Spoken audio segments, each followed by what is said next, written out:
It's culture, vibes, and conversation like never before. This is a new Seoul Niger podcast.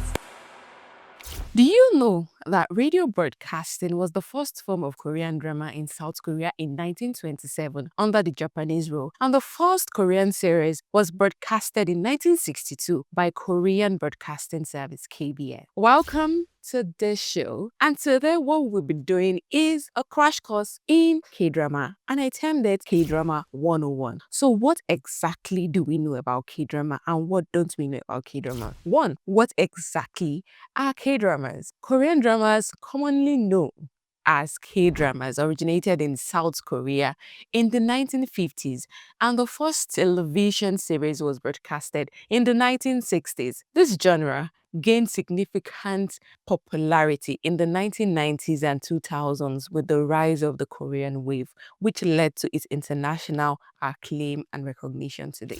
Two, Korean dramas have gained immense popularity over the years due to their high quality production, unique storytelling, and amazing plots. They have provided a window into Korean culture, its uniqueness, traditions, and histories. American streaming platform Netflix has taken an interest in K-dramas and has started creating and funding them. In 2021, Netflix reported that 60% of the 221 subscribers watched Korean dramas in the last year alone. 3.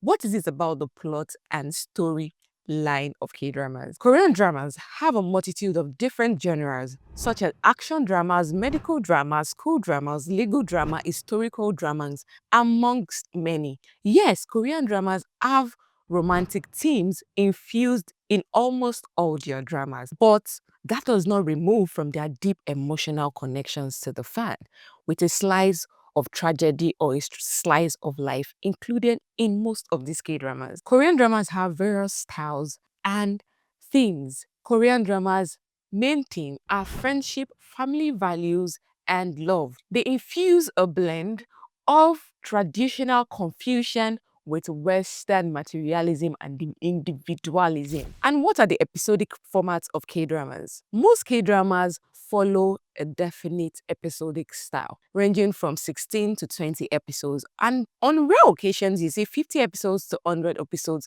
of some K-dramas. And these episodes are oftentimes 60 minutes or less, which allows for people to watch it at a go. There is a 7 to 9 evening slot reserved for daily dramas on Korean broadcasting stations, which runs every night from Mondays to Fridays. Now, what is the high production value of K-dramas? K-dramas have this attention to sets, designs, costume, and cinematography, which has given much more immersive fan experience. In the late 2010s, K-dramas have this production value whereby each episode of a K-drama amounts to 700 million won, while historical K-dramas can take up to 950 million won. With much more improved factors for K-dramas, K-drama producers and actors now, we've seen domestic and international OTTs coming together to invest in K-dramas. OTTs like Netflix. For example, Kingdom had a budget of 2 billion won for each episode,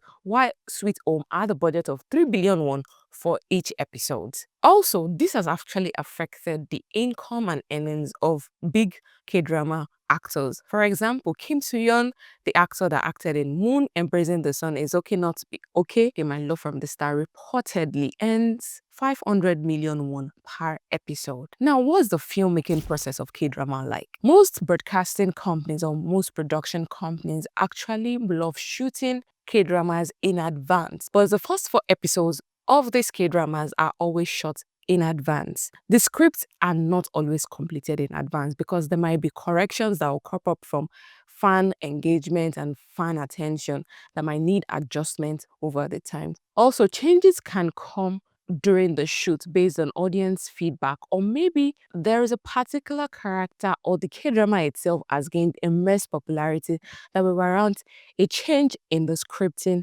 and production sets. Now, let's talk about romance. Yes, we can't talk about K-dramas without talking about romance as a staple in K-dramas. Yes, I was expecting a lot of people to wait for me to say that. Yes, K-drama has romance as a staple. Whether it's an historical drama or a modern romantic drama, there is always romance included in the mix of these movies. Most of these characters that are often related to this romance are the intelligent, rich, and always looking for his one true love character. And these characters have been said to be the ones that have drawn the attention of women most to K-drama, apparently. Are they right? Let me know in the comment section. And we can't talk about K-dramas without talking about second lead syndrome. What is second lead syndrome? Second lead syndrome is when there is another character that is always in the mix between the two main characters in love.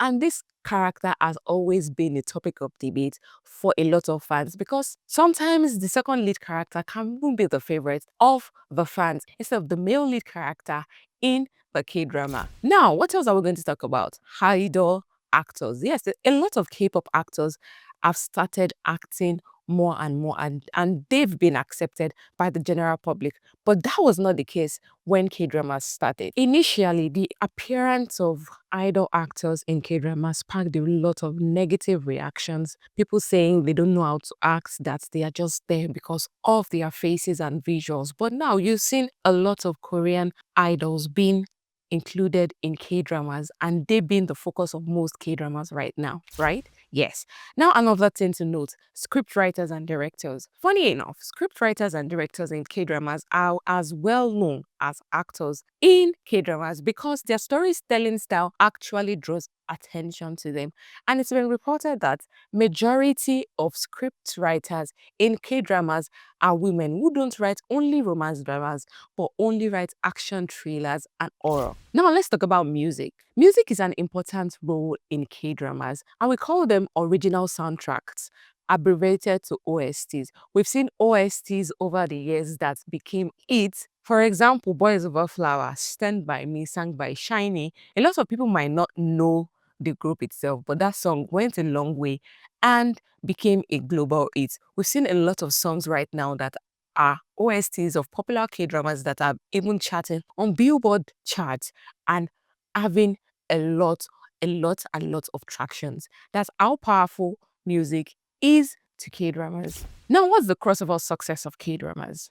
Yes, a lot of people will say K-drama is just there, but K-drama has enjoyed massive success, not just in Asia, but all over the world. Movies like Boys Over Flower, Descendants of the Sun, Crash Landing on You, and even Squid Game has added to the value and popularity of K-dramas today. The export of Korean series have yielded a lot of income for the South Korean government, which makes it a very particular source of exports for the South Korean government. As early as 2003, the South Korean government realized $37.5 million based on the export of Korean dramas. Yes.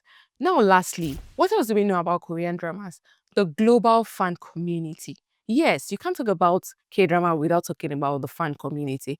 They are a driving force behind the success of this phenomenon. When I talk about the success of this phenomenon, I talk about the engagement of fans based on these dramas. They've created communities where they come together to discuss theories, to discuss their favorite characters, to discuss the impact of K-dramas in the world today. And this has been a source of enlightenment to other people who have been ignorant about the existence of K-dramas and drawing more and more attention to K-drama as a genre itself. And lastly, before I go, there is one thing I did not mention about K-dramas, and I'm sure a lot of people are expecting me to mention about K-dramas.